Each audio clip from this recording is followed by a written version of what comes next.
ಆಘಾತಕರವಾದಂಥ ಒಂದು ಬಹುತೇಕವಾಗಿ ಯಾರೂ ಕೂಡ ಉಳಿಸಿಲ್ಲ. ನನಗೆ ನೆನಪಿನ ಪ್ರಕಾರ ಕಾಲೇಜ್ ಕ್ಯಾಂಪಸ್ಸಲ್ಲಿ ಹಾಡಿ ಹಗಲು ಎಲ್ಲರ ಎದುರುಗಡೆ ಈ ಥರ ಚಾಕು ಹಿಡಿದು ಮರ್ಡರ್ ಮಾಡುವಂಥ ಘಟನೆಗಳು ಹುಬ್ಬಳ್ಳಿಯಲ್ಲಂತೂ ನಡೆದಿದೆ. ಇದು ಒಂದು ರೀತಿಯಲ್ಲಿ ಸಮಾಜದಲ್ಲಿ ಇರುವಂಥ ಒಂದು ಶೋಭೆ ಪ್ರತಿಬಿಂಬ ಆಯಿತು. ಸಮಾಜದಲ್ಲಿ ಒಬ್ಬ ಸಮಾಜ ಇನ್ನೊಂದು ಸಮಾಜ ನಡುವೆ ಇರುವಂಥ ಸಾಮರಸ್ಯ ಭರ್ತಿ ಆಗಿದೆ. ಎರಡನೇದಾಗಿ ಕಾನೂನು ಸುವ್ಯವಸ್ಥೆ ಸಂಪೂರ್ಣವಾಗಿ ಏನಂದರೆ ಮಾಸ್ ಮರ್ಡರ್ ಕಾಮನ್ ಆಗಿದೆ. ನೋಡಿ ಇವತ್ತೇ ನೋಡಿ ಗದಗನಲ್ಲಿ ಒಂದೇ ಫ್ಯಾಮಿಲಿ 4 ಜನ ನಗರಸಭೆ ಉಪಾಧ್ಯಕ್ಷರು ಅವ್ರ ಎಂಟೈರ್ ಫ್ಯಾಮಿಲಿ ಒಳಗೆ. ನಿನ್ನೆ ಬೆಂಗಳೂರಿನಲ್ಲಿ ಒಂದು ಫ್ಯಾಮಿಲಿ 4 ಜನ ಅಲ್ಲಿನೂ ಈ ಥರ ಹಲವಾರು ಘಟನೆಗಳು ಕಳೆದ ಹಲವಾರು ತಿಂಗಳಿಂದ ನಡೀತಾ ಇದೆ. ಏನಾಗಿದೆ ಅಂದರೆ ಕಾನೂನಿನ ಹೆದರಿಕೆ ಇಲ್ಲ, ಪೊಲೀಸರ ಹೆದರಿಕೆ ಇಲ್ಲ. ಸಮಾಜಘಾತಕ ಶಕ್ತಿಗಳು ಇವತ್ತು ಕುಲ್ಲಾಗಿ ಓಡಾಡ್ತಾ ಇದ್ದಾರೆ. ಪೊಲೀಸ್ ಸ್ಟೇಷನ್ದಲ್ಲಿ ಅವರಿಗೆ ರಾಜಮರ್ಯಾದೆ ಪೊಲೀಸ್ನಲ್ಲಿ ರಾಜಮರ್ಯಾದೆ ಸಿಗೋದ್ರಿಂದ ಏನು ಬೇಕಾದ್ರೂ ಮಾಡಿ ದಕ್ಕಿಸ್ಕೋಬಹುದು. ಮತ್ತು ನಮ್ಮನ್ನ ದಕ್ಕಿಸ್ಕೊಳ್ಳುವಂಥ ರಾಜಕೀಯ ನಾಯಕರಿದ್ದಾರೆ ಅನ್ನುವಂಥ ಒಂದು ಭಾವನೆ ಹಿನ್ನೆಲೆಯಲ್ಲಿ ಹಲವಾರು ಘಟನೆಗಳು ನಡೆದಿದ್ದಾವೆ.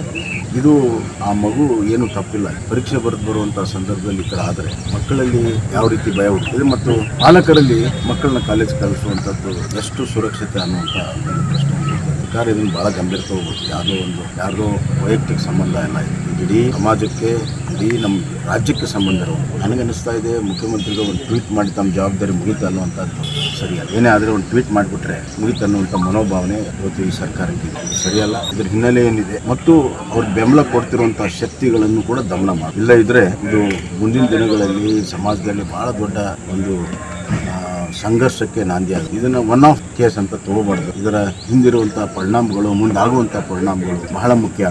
ನನಗನ್ನಿಸ್ತಾ ಇದೆ ಇದು ಉನ್ನತ ಮಟ್ಟದ ತನಿಖೆ ಆಗಿದೆ. ಇಲ್ಲಿಯ ಸ್ಥಳೀಯ ಪೊಲೀಸರಿಂದ ಆಗಲ್ಲ. ನಾನು ನೋಡ್ತಾ ಇದ್ದೇನೆ ಹುಬ್ಳಿಧಾರವಾಡ ಇಲ್ಲಿಯ ಕಮಿಷನರಿಂದ ಹಿಡಿದು ಎಲ್ಲರೂ ಕೂಡ ನಿಷ್ಕ್ರಿಯರಾಗಿ ಯಾವುದೇ ಪ್ರಕರಣ ಬಂದರೆ ಮಾಮೂಲಾಗಿ ಅದನ್ನು ಟ್ರೀಟ್ ಮಾಡುವಂಥ ಪ್ರವೃತ್ತಿ, ಅವ್ರ ಹೇಳಿಕೆಗಳು, ಅವರು ತನಿಖೆ ಮಾಡ್ತಿರುವಂಥ ರೀತಿ ನಾನು ನೋಡಿದೆ. ಬಹಳ ಹಗುರವಾಗಿ ತೆಗೆದುಕೊಂಡು ನಾವು ಭಾಳ ಗಂಭೀರ ತೊಳ್ತೀವಿ ಅಂತಾರೆ. ಅದು ಯಾರು ಇದು ಒಂದು SIT ಮಾಡಬೇಕು. ಮತ್ತು ಈ ಥರದ ಪ್ರಕರಣಗಳೇನಿದ್ದಾವೆ ಮಾಸ್ ಮರ್ಡರ್, ಇದ್ರ ಬಗ್ಗೆ ಸರ್ಕಾರ ವಿಶೇಷವಾಗಿ ಕಾರ್ಯಾಚರಣೆ ಇಲ್ಲ ಇದ್ರೆ ಫ್ಯಾಮಿಲಿಗಳಲ್ಲಿ ಇವತ್ತು 4 ಜನ ಮರ್ಡರ್ ಆಗ್ತಾರೆ ರಾತ್ರಿ ಅಂದರೆ ಮಲ್ಕೊಂಡವ್ರು ಎಷ್ಟು ಸುರಕ್ಷಿತ ಅನ್ನುವಂಥದ್ದು ಇಡೀ ಸಮಾಜವೇ ಇವತ್ತು ಭಯಭೀತಾಗಿದೆ. ಎಲ್ಲ ಮಂಥನಗಳು ಭಯಭೀತಾಗಿದೆ. ಅದರಿಂದ ಕಾನೂನು ಸುವ್ಯವಸ್ಥೆ ಬಿಗಿ ಆಗಲೇಬೇಕು. ಇಲ್ಲದೆ ಇದ್ದರೆ ಇದು ಇನ್ನೊಂದು ಬಿಹಾರ. ಈ ಪ್ರಕರಣ SIT ಮಾಡಬೇಕು ಅಂತ ಹೇಳ್ತಾರೆ.